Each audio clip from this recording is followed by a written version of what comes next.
Yes, it has been officially announced that the legendary and extremely influential shonen manga series Fist of the North Star will be getting a new anime adaptation soon.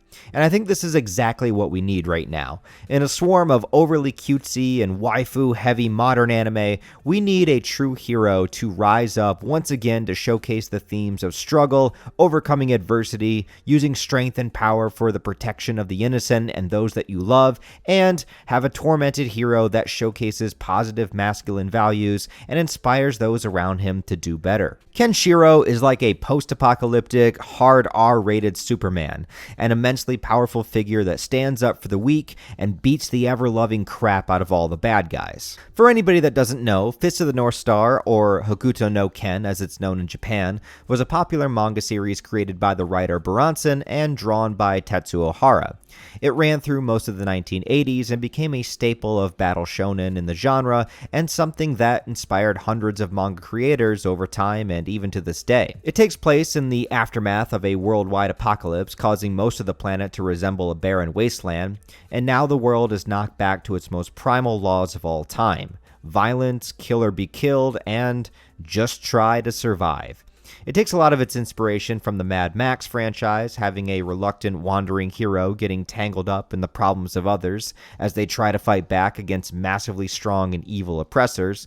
But Kenshiro is also a lot different than Mad Max in that Kenshiro truly embodies that traditionally heroic feeling. He's incredibly powerful and uses an ancient and honorable martial art called the Fist of the North Star, which specializes in hitting his opponents on specific pressure points in their body, which will then make their fucking heads explode. Now, I've already reviewed the manga itself, which I will link in the description if you guys want to check that out, and with a new anime adaptation on the way, I figured, well, now it only makes sense to go back and review another version of the series that I haven't gotten to yet. And yeah, that's right, this is going to be a review of the 1995 live-action movie. A new order has begun. Only the North Star can bring back the peace. Fist of the North Star! Yes, long before One Piece supposedly broke the curse of poor anime adaptations in live action, Fist of the North Star was attempting to do the same thing, and it succeeds on more levels than you might think. Now, make no mistake, this is a corny, low-budget attempt to adapt the first story arc of the manga, but you have to consider this.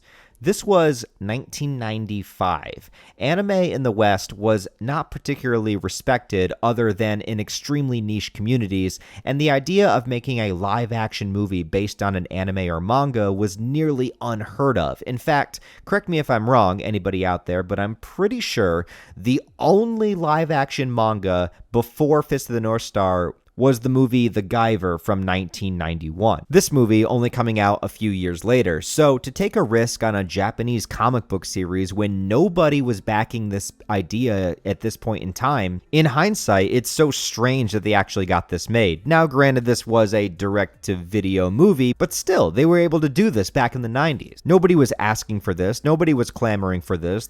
This wasn't a hugely popular series in the West, but they wanted to do it. But it's also easy to see how Fist of the North Star could appeal to a Western audience. If you played up the Mad Max similarities, also the 1980s in the action movie world that was filled with similar super jacked characters and even other martial arts films. The only problem is that martial arts films from America in the 80s and 90s, most of them anyway, they weren't particularly choreographed very well. They were also way too quick cut with the editing, and there was also an obnoxious amount of slow motion scenes that they would constantly add in, and unfortunately, Fist of the North Star is no different here. It also wasn't nearly accepted or beloved as other action films of the time and kind of got forgotten over the years. But what I am incredibly impressed by with this movie is just how accurate a lot of it is to the manga. They didn't just take the general idea or the general premise, they actually adapt specific moments and scenes of the story with a majority of the actual characters that are supposed to be there. The movie starts out with a brief explanation about the world's destruction and then opens with Malcolm McDowell playing the character Ryuken, who was the master and the guy that raised Kenshiro. Malcolm McDowell is a fantastic actor, and it's great to see him in this movie, but he's only here in the first scene. He does, however, provide a lot of voiceover throughout the movie, which is very similar to the manga because Kenshiro would often reflect on Ryuken's teachings and hear his voice and that kind of thing. Also, at one point in this movie, he shows up as a zombie in Kenshiro's mind. Don't remember that from the manga, but it could have happened. I might have just forgotten. But in the opening act of the film, he's instantly killed off by Shin, which is different from how he's killed in the manga, but Shin is the first major antagonist of the manga, so the movie sticks with him as the main bad guy that basically does everything bad in this movie. All the acting in this movie is pretty cheesy, but the actor playing Shin does a good enough job. I only wish they would have given him the blonde hair to match his manga counterpart. I mean, this movie goes extreme with all of its fantasy aspects, but the one simple thing they could have done, just dyeing the actor's hair, I don't know, maybe he just didn't want to do it. Kenshiro himself is played by a guy named Gary Daniels, who in real life was a legitimate kickboxer, so he's got the martial arts skills here, and he's also incredibly jacked in this movie. Honestly, from a low-budget 80s movie perspective, I mean, he looks like Kenshiro. He's got the right hair length, he's even got the right jacket, and he's got the 7 wounds on his chest and stomach. That attention to detail is great. It works. He even wanders wearing the cloak that Kenshiro does from the anime. The movie also does a decent job showing the poverty and the scramblings of the regular people that are here just trying to survive. Now, we only really see one town because, again, low budget, but we get the general gist of how these people have to live. They also have the child characters, Lin and Bat, whom become part of Kenshiro's team in the manga.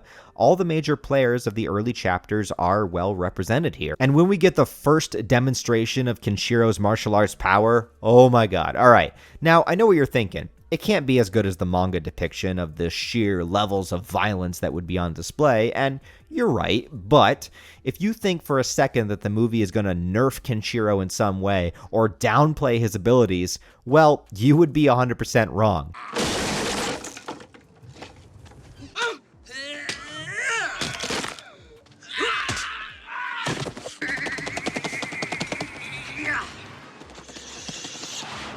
You know, I'm watching this and yeah, this is ridiculous, but this is exactly how it's supposed to go down. This is exactly what Kenshiro does in the manga and how it looks. They even have him say the line. You're already dead.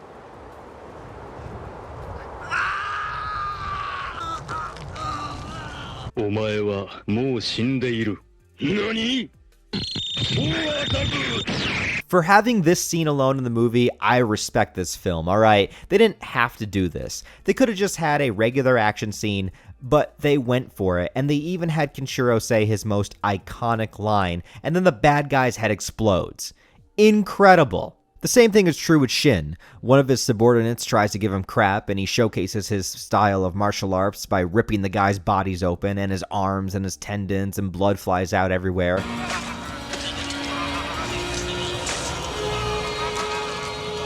They don't go too crazy with the gore, especially for today's standards, but it's pretty wild just how far they were willing to go at the time to represent this manga.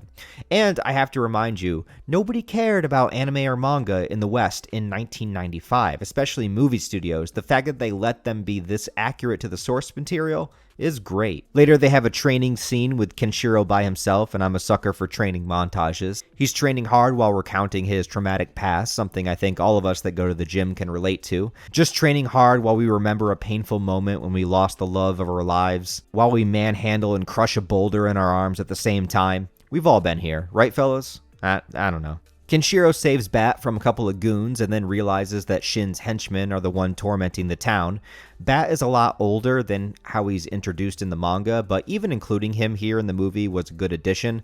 Also, you may be surprised that the actor playing him, Dante Basco, would later go on to voice Zuko from Avatar: The Last Airbender. Some of the bad guys here are also played by semi-famous actors too. Clint Howard, who is famous in the world of horror and genre acting. Also Chris Penn, who was famous for his roles in Reservoir Dogs and True Romance, is here, and he plays a character named Jackal, who was in the manga, but the character in the movie is not really the same character. But in the movie, he wears this bondage-looking leather straps around his face, but only because the moment he takes it off, his head will explode, because Kenshiro already did his pressure points technique on this guy. So yeah, I guess as long as you apply pressure from the outside of your head, you can keep your skull from exploding, but it has to stay on all the time. So this is good information to know. The main backstory between Kenshiro and Shin is essentially the same too. Shin attacks him and takes Kenshiro's girlfriend for himself, abducting her and only keeping Kenshiro alive if she admits that she loves Shin.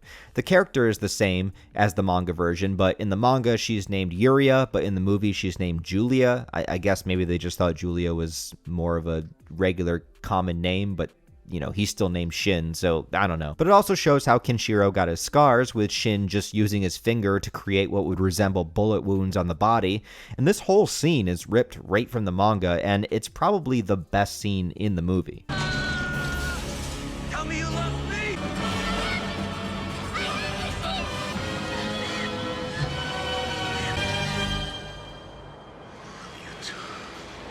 The final act of this film, however, is just kind of cursed by the nature of the time period it came out in and also its budget.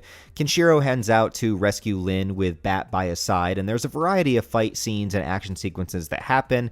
It's just that none of them are particularly great or memorable. Now, don't get me wrong, Gary Daniels playing Kenshiro, he kills it. He's got this intensity to him, and I feel his emotion here, but it's the choreography of the fights that's just very bland, cuts away too much, the camera angles don't really show you the full extent of what you could be seeing, and there's not really many set pieces for them to interact in. They also wind up killing Bat. What the hell, man? Bat is supposed to, grow up and get super strong, and he's got, tons of things to do in the manga. Why would you kill him off while he's still a kid? What about the sequel potential? Okay, yeah, we never got any sequels of the movie, but what if we did? Because, I want to see Bat be awesome. I also want to see Rao. But yeah, we don't get that. But yeah, Kenshiro fights his way through all the henchmen, through the compound, all the way up to get to Shin. And once again, Kenshiro himself looks badass in the fight. But the fight itself is hard to follow, and it's only in one room in just this basic open floor area. It's not very, aesthetically pleasing to look at. There's nothing interesting for them to interact off of. There's no walls to get flown through. There's no towers to climb. There's nothing for them to grab as weapons. It's just kind of like a generic fight scene, unfortunately. And for the final fight of the movie, you kind of want something a little bit more. Also, with the editing style, both Kenshiro and Shin having the same long dark hair, it's sometimes hard to tell who is who. It's also intercut with Julia trying to fight back against Jackal, but I do have to give respect for the movie because she actually kills him herself without Kenshiro's help, trapping his head strap into some gears and then just ripping it off, and then his head explodes years later after Kenshiro did the pressure points. Just finally his head explodes. Shin also uses his special techniques on Kenshiro, ripping open some of his skin. But ultimately, as Kenshiro does, Kenshiro manages to find his inner strength and rise up once more, overcoming the physical and mental strain, and just kinda kicks Shin to death. And punches him in the face. I mean, he deserves a punch in the face, but come on, where's the crazy pressure point body explosions at this point? Why didn't they choose to do anything crazy for the final fight and the final kill? Did they just run out of budget? They couldn't do the makeup effects? I don't really know why. It ends kind of lackluster. But afterwards, Julia and Kenshiro are reunited, which is a much happier ending than they get in the manga. The movie then pans to a statue of Shin and cuts to black. I mean, hey, look. Ultimately, this movie is not anything special.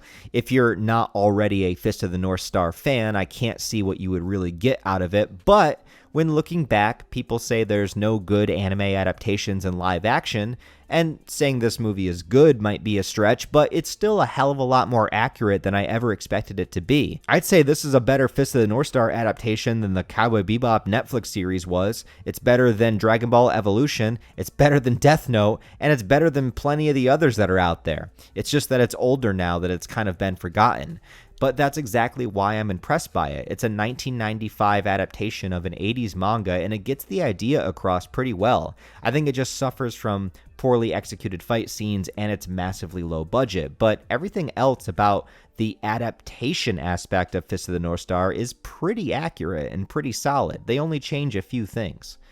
With a potential resurgence of the series in anime form, I'm super excited to see what they come up with, and it will probably be a much better manga-accurate version without filler, similar to how the new Rurouni Kenshin anime approached that series. But overall, though, if you want a fun throwback that feels mildly like a Mad Max and Bloodsport combination, and is also directed by the guy that directed Hellraiser 2, oddly enough, I don't know. Well, if you want that, then check out Fist of the North Star, the live action.